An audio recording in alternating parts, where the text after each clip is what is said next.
Assalamualaikum warahmatullahi wabarakatuh. Halo Bapak Ibu guru hebat. Di video ini berisi tentang koneksi antar materi budaya positif modul 1.4. Perkenalkan, saya Nur Azizah. Saya calon guru penggerak angkatan 10 dari SD Negeri Tambak Sari 1, Kabupaten Sumeneb, Provinsi Jawa Timur. Perkenalkan, beliau berdua adalah orang-orang hebat yang selalu membersamai kami di kelas 311B, yang setiap hari selalu sabar mengingatkan tentang schedule tugas dari pendidikan guru penggerak angkatan 10.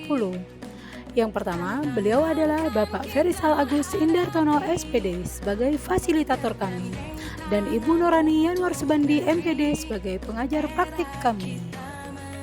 Tujuan pembelajaran khusus pada modul ini yang pertama, memahami keterkaitan konsep budaya positif dengan materi pada modul 1.1, modul 1.2, dan 1.3. Yang kedua, dapat menyusun langkah dan strategi yang lebih efektif, konkret, dan realistis untuk mewujudkan budaya positif di sekolah.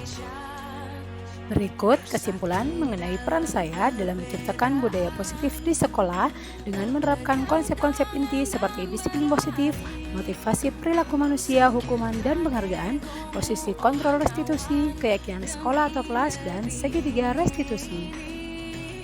Seorang guru yang baik harus memiliki kemampuan dalam mewujudkan budaya positif di sekolah.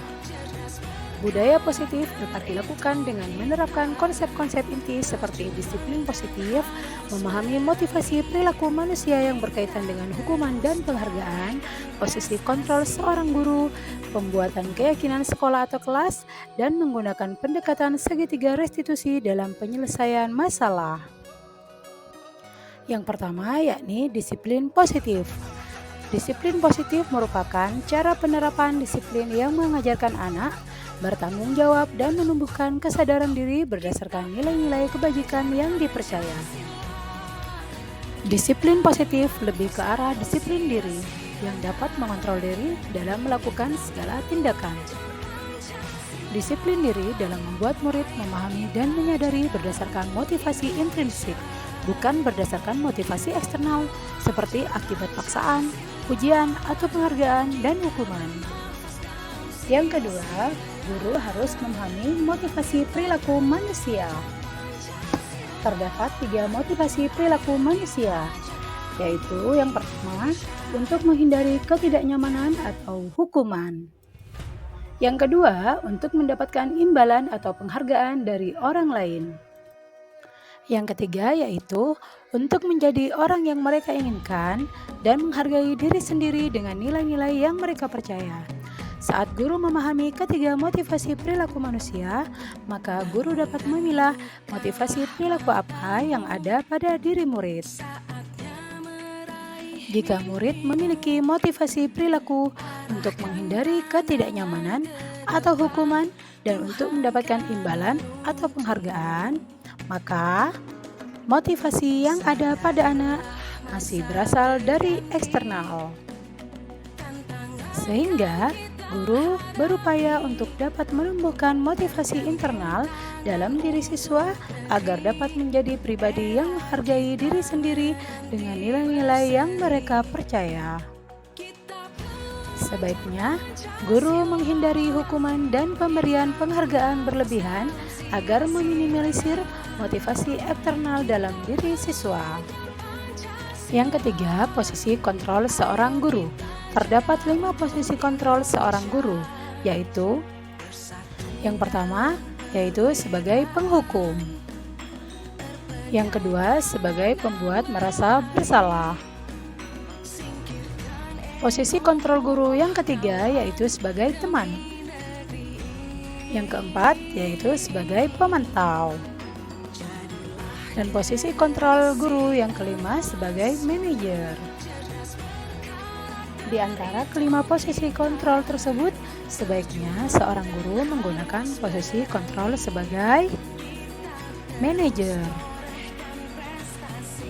Sebagai manajer, Guru berbuat sesuatu bersama murid, mempersilahkan murid, mempertanggungjawabkan perilakunya, dan mendukung murid agar dapat menemukan solusi atas permasalahannya sendiri. Posisi manajer mengacu pada restitusi yang dapat menjadikan murid sebagai manajer bagi dirinya sendiri sehingga tercipta identitas positif atau berhasil pada diri murid. Yang keempat, pembuatan keyakinan sekolah atau kelas.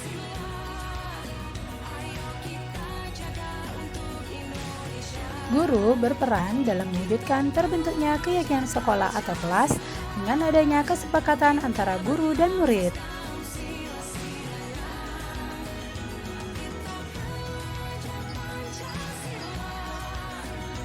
Keyakinan sekolah atau kelas berupa pernyataan universal yang mudah diingat, dipahami, dan harus diterapkan dalam lingkungan sekolah.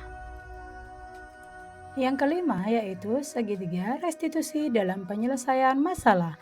Guru yang memiliki peran sebagai manajer menggunakan pendekatan segitiga restitusi dalam penyelesaian masalah dengan melalui 3 tahapan, yaitu menstabilkan identitas, validasi tindakan yang salah, dan menanyakan keyakinan. Tujuannya adalah menghasilkan murid yang mandiri dan bertanggung jawab.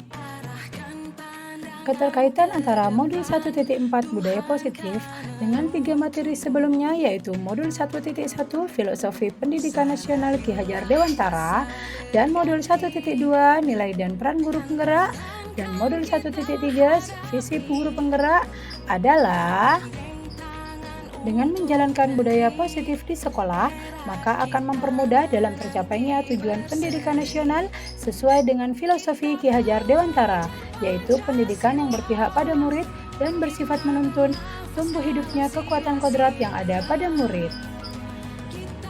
Budaya positif dapat terwujud jika seorang guru memiliki 5 nilai guru penggerak, diantaranya berpihak pada murid, mandiri, reflektif, kolaboratif, dan inovatif.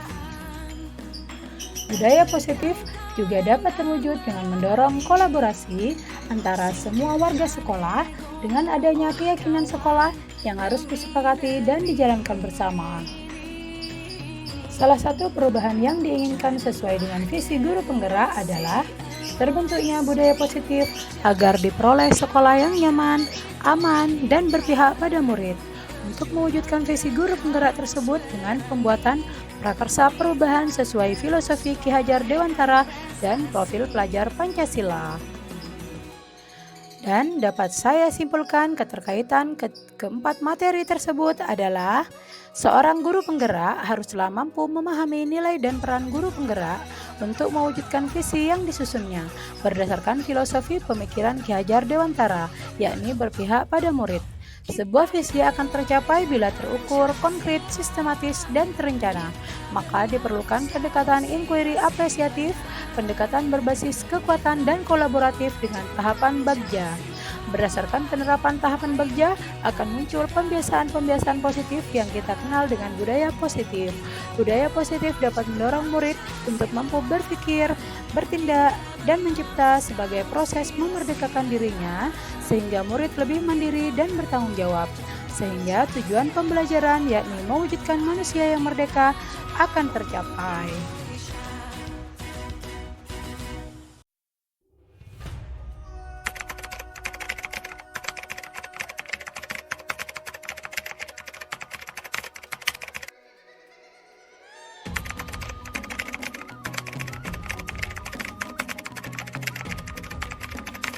Saya sudah memahami konsep-konsep inti dalam modul budaya positif berkaitan dengan disiplin positif, teori kontrol, teori motivasi, hukuman dan penghargaan, posisi kontrol guru, kebutuhan dasar manusia, keyakinan kelas, dan segitiga restitusi. Seluruh konsep inti di atas harus benar-benar dipahami dalam diri, diwujudkan dalam tindakan, dan dibagikan pada rekan sejawat di sekolah. Nah, ini adalah hasil pemahaman saya tentang disiplin positif. Disiplin positif merupakan pendekatan mendidik murid membentuk kontrol diri dan pembentukan rasa percaya diri sehingga mereka bisa berperilaku dengan mengacu pada nilai-nilai kebajikan universal dan memiliki motivasi intrinsik bukan motivasi ekstrinsik. Sedangkan pada teori kontrol di mana kita berusaha memahami pandangan orang lain tentang dunia, bahwa setiap tindakan memiliki tujuan dan kita hanya bisa mengontrol diri kita sendiri. Kita tidak bisa mengontrol orang lain. Model berpikir dalam teori ini adalah model berpikir menang-menang. Hal-hal yang saya pahami dalam teori motivasi yaitu setiap perilaku manusia memiliki motivasi antara lain. Yang pertama, untuk menghindari ketidaknyamanan atau hukuman. Yang kedua, untuk mendapatkan imbalan atau penghargaan dari orang lain. Yang ketiga, untuk menjadi orang yang mereka inginkan dan menghargai diri sendiri dengan nilai-nilai yang mereka percaya. Sedangkan motivasi terbagi dalam dua hal. Yang pertama, motivasi intrinsik, untuk menjadi orang yang diinginkan dan menghargai diri sendiri dengan nilai-nilai kebajikan yang dipercaya. Yang kedua, motivasi ekstrinsik, muncul saat menghindar dari hukuman atau ingin mendapat imbalan. Sedangkan hal-hal yang saya pahami dari hukuman dan penghargaan yaitu, hukuman adalah bentuk pengendalian perilaku seseorang yang bersifat memaksa dan menyakitkan dengan menciptakan identitas gagal pada dirinya. Sedangkan penghargaan adalah bentuk pengendalian perilaku seseorang dengan suatu benda atau peristiwa yang diinginkan, yang dibuat dengan persyaratan. Jadi jika dilakukan maka akan mendapat penghargaan yang diinginkan. Hal-hal yang saya pahami dalam materi posisi kontrol guru yaitu 5 posisi kontrol yang diterapkan seorang guru dalam melakukan kontrol, yaitu yang pertama sebagai penghukum, yang kedua sebagai pembuat rasa bersalah, yang ketiga sebagai teman, yang keempat memantau, dan yang kelima manajer. Dan hal-hal yang saya pahami dari kebutuhan dasar manusia adalah seluruh tindakan manusia memiliki tujuan tertentu. Semua yang kita lakukan adalah usaha terbaik kita untuk mendapatkan apa yang kita inginkan. Ketika kita mendapatkan apa yang kita inginkan, sebetulnya saat itu kita sedang memenuhi satu atau lebih dari satu kebutuhan dasar kita. Kebutuhan dasar ada 5. Yang pertama, kebutuhan dasar untuk bertahan hidup. Yang kedua, kasih sayang dan rasa diterima atau kebutuhan dasar untuk diterima. Yang ketiga, kebebasan atau kebutuhan akan pilihan. Yang keempat, kebutuhan kesenangan atau kebutuhan untuk merasa senang. Kelima, penguasaan atau kebutuhan pengakuan atas kemampuan. Nah, sedangkan hal-hal yang saya pahami dalam materi keyakinan kelas adalah keyakinan adalah nilai-nilai kebajikan universal yang disepakati secara tersirat dan tersurat, lepas dari latar belakang suku, negara, bahasa, maupun agama yang dipegang atau diyakini seseorang. Dan keyakinan kelas adalah kesepakatan kelas yang dibuat berdasarkan nilai-nilai kebajikan universal. Dalam materi segitiga restitusi, hal-hal yang saya pahami adalah segitiga restitusi dapat dilakukan guru dalam membimbing murid berdisiplin positif agar menjadi murid merdeka dengan proses 3 tahapan tersebut yang didasarkan pada prinsip-prinsip utama dari teori kontrol, yaitu yang pertama, menstabilkan identitas. Tahapan yang kedua, validasi tindakan yang salah, dan yang ketiga, menanyakan keyakinan. Hal menarik dan di luar dugaan adalah saat saya mempelajari posisi kontrol antara lain. Yang pertama, sebaiknya seorang guru berada di posisi kontrol sebagai manajer yang dapat memunculkan motivasi intrinsik dalam diri murid, sehingga akan berperilaku sesuai dengan nilai-nilai kebajikan yang mereka yakini.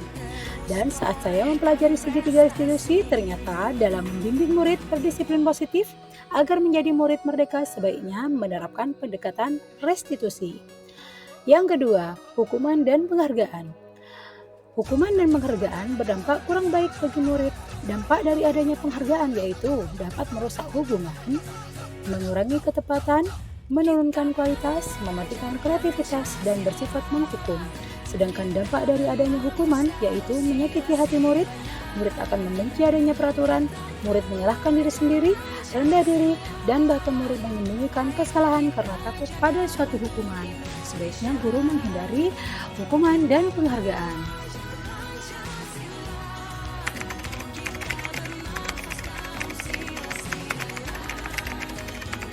Perubahan yang terjadi pada cara berpikir saya dalam menciptakan budaya positif di kelas maupun sekolah setelah mempelajari modul ini adalah yang pertama, Saya menyadari bahwa posisi kontrol yang saya lakukan pada anak didik saya adalah sebagai penghukum dan pemantau, namun sekarang bergeser sebagai manajer. Yang kedua, dalam membimbing murid berdisiplin positif agar menjadi murid yang merdeka dan bertanggung jawab, sebaiknya saya menerapkan pendekatan restitusi sehingga murid memiliki motivasi intrinsik dan berperilaku dengan mengacu pada nilai-nilai kebajikan universal yang diyakini. Yang ketiga, perubahan tindakan dan sikap yang harus lebih sabar dalam menghadapi permasalahan murid. Dan yang keempat, melakukan pengimbasan terhadap guru lain tentang budaya positif.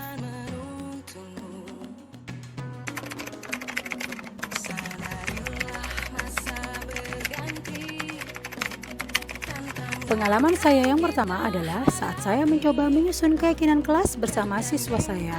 Mereka sangat antusias dalam menuangkan ide-ide mereka, dan mereka menjadi lebih bertanggung jawab dalam menjalankannya. Yang kedua, pengalaman kedua dalam melakukan pendekatan segitiga restitusi terhadap murid yang bermasalah, saya melihat sesuatu yang berbeda pada adik didik saya. Mereka menceritakan alasan mereka dengan jujur tanpa rasa takut. Mereka mau mengakui kesalahan dan bertanggung jawab atas tindakan mereka dengan menemukan solusi terbaik dari permasalahan yang dihadapi.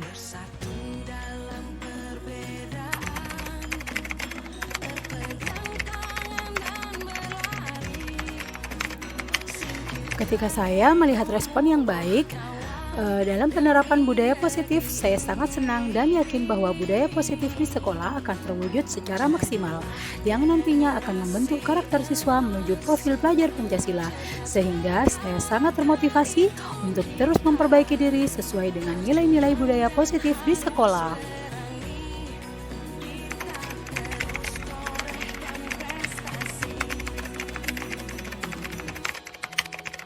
Menurut saya, hal yang sudah baik adalah yang pertama, sudah mulai muncul motivasi intrinsik pada diri siswa untuk melaksanakan budaya positif sesuai dengan nilai-nilai kebajikan yang diyakini. Yang kedua, adanya keyakinan kelas yang disusun bersama dengan berpihak pada murid. Yang ketiga, dapat memberikan pelayanan dasar sesuai kebutuhan dasar siswa.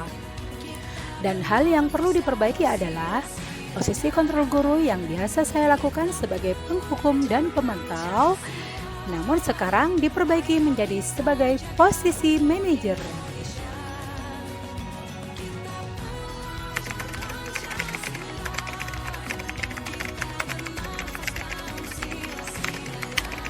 Sebelum saya mempelajari modul ini, saya sering memposisikan diri saya sebagai penghukum dan pemantau bagi murid, karena saya beranggapan dengan begitu murid menjadi takut dan lebih patuh pada saya, juga lebih patuh pada peraturan di kelas atau di sekolah.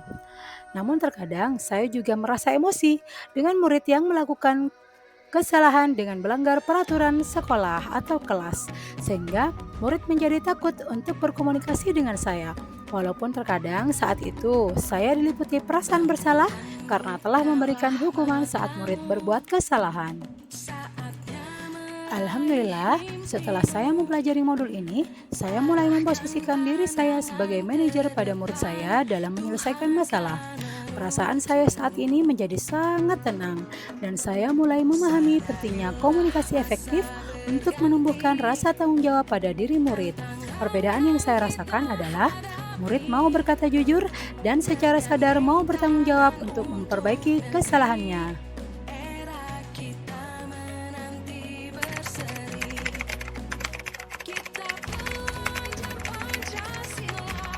Sebelum saya mempelajari modul ini, saya pernah melakukan tahapan-tahapan segitiga restitusi, namun tidak secara utuh. Ketika menangani masalah, saya biasanya menggunakan dua tahapan saja, yaitu tahapan menstabilkan identitas dengan memberikan sebuah pernyataan, "Tidak ada manusia yang sempurna di dunia ini, Nak," dan tahapan validasi tindakan yang salah dengan memberikan pernyataan, "Semua hal yang kita lakukan di dunia ini pasti memiliki alasan.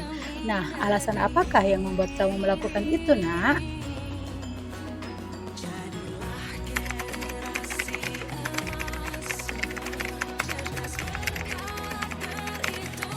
Hal lain yang penting dipelajari dalam proses menciptakan budaya positif adalah menjadi teladan yang baik untuk murid dalam menciptakan budaya positif di sekolah, dan melakukan kolaborasi antara warga sekolah dengan orang tua murid dan warga masyarakat sekitar. karena budaya positif akan terbentuk jika mulai dilakukan dari lingkungan rumah, sekolah atau kelas, dan di lingkungan masyarakat sekitar. Baiklah, itu tadi paparan video tentang koneksi antar materi modul 1.4 budaya positif dari saya. Semoga bermanfaat. Salam guru penggerak, tergerak, bergerak, menggerakkan.